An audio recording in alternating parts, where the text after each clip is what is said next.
জাগিৰোডত নিশা পৰলৈকে নিৰ্বাচনী প্ৰচাৰ চলালে মন্ত্ৰী ব্ৰিজুছ হাজৰিকাৰ পত্নী তথা অভিনেত্ৰী আইমি বৰুৱাই। যে এইখিনি ৰাইজৰ আগত মই কোনো অভিনেত্ৰীও নহয়, মই আপোনালোকৰ ছোৱালী, আপোনালোকৰ বোৱাৰী। মই সদায় নিজৰ পৰিয়ালটোৰ ওচৰলৈ আহোঁ আৰু নিজৰ পৰিয়ালটোৰ খবৰ ল'বলৈ আহোঁ। কেৱল মাত্ৰ নিৰ্বাচনৰ সময়তে নহয়, কেতিয়াবা কোনোবাই যদি বিয়াত পাতিছে তালৈ আহোঁ, কোনোবা যদি শুনিছোঁ যে কাৰোবাৰ ঘৰত ঢুকাইছে, নিজে আহিব নোৱাৰিলেও কাৰোবাক পঠিয়াই কিবা অকণমান দি হ'লেও মাতষাৰ লগাবলৈ চেষ্টা কৰোঁ। কেৱল ঘৰখনেই নহয়, দেশো চলাব মহিলাই।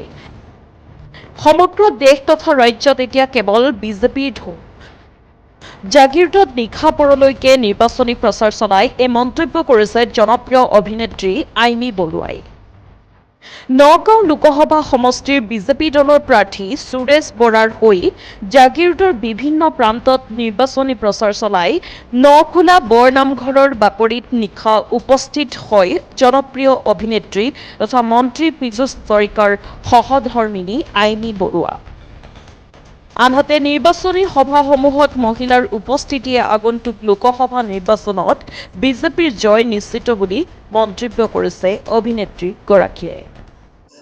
খুব ভাল লাগিছে ৰাইজৰ যি উৎসাহ আৰু ৰাইজে ওলোটাই কয় যে ব্ৰিজুছ হাজৰিকা ডাঙৰীয়া বেলেগ বেলেগ সমষ্টিত ব্যস্ত আছে, গতিকে আপুনি আমাৰ মাজত আছে, সেইখিনিয়ে যথেষ্ট। আমি নিজে তেওঁৰ হৈ প্ৰচাৰ কৰিম, আমি নিজে দলৰ হৈ প্ৰচাৰ কৰিম, গতিকে তাতকৈ ডাঙৰ আশীৰ্বাদ আৰু একো নালাগে। এইখিনি আচলতে আমাৰ পৰিয়াল, তেওঁলোকক কোনো ধৰণে বেলেগকৈ নতুনকৈ ক'বলগীয়া নাই যে তেওঁলোকে ক'ত ভোট দিব লাগে। তেওঁলোকে ওলোটাইহে মোক কয় যে আৰু ক'ত যাব লাগে ক'ব।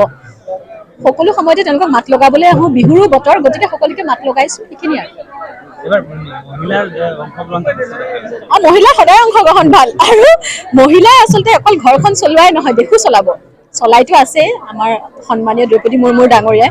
গতিকে ডাঙৰীয়ানীয়ে যি ধৰণে কৰি আছে আৰু সকলো ফালে দেখিছে মহিলা যি ধৰণে ওলাই আহে উৎসাহ তেওঁলোকৰ, গতিকে মহিলাই দেশ আগুৱাই লৈ যাব। এইবাৰ মহিলাসকলৰ আশীৰ্বাদেই নহয়, সকলোৰে আশীৰ্বাদ আছে। আপুনি য'তে নাযায় ঢৌটো সকলোৰে মুখত কেৱল বিজেপিৰ নামেই, কাৰণ তাৰ বাহিৰে তেওঁলোকে কয় যে কোনো এই মুহূৰ্তত কাকো ভোট দিবলৈ তেওঁলোকে মানুহে বিচাৰি নাপায়। গতিকে ভাৰতীয় জনতা পাৰ্টীয়ে যিটো ঢৌৰ সৃষ্টি কৰিছে তাৰ সন্মুখত এইবাৰ কোনো থাকিব নোৱাৰে বুলি মই ভাবোঁ।